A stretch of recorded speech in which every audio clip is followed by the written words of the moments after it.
असं आहे की अरे वायर सोडा ना.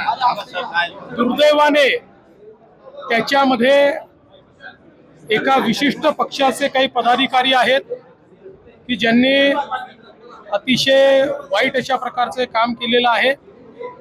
पोलिसांनी गुन्हा दाखल केलेला आहे, काहींना अटक केलेली आहे, इतरांना अटक केली जाईल. पण अशा प्रकारे छेडखानी करणं सार्वजनिक ठिकाणी, अशा प्रकारे त्यांना त्रास देणं हे अतिशय चुकीचं आहे आणि कुठल्याही परिस्थितीत अशा लोकांना त्या ठिकाणी माफी देता कामा नये.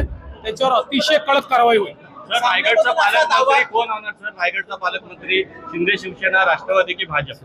आता रायगडचा पालकमंत्री देवेंद्र फडणवीस, एकनाथ शिंदे आणि अजित पवार आहेत. त्यामुळे काही चिंता करण्याचं कारण नाही.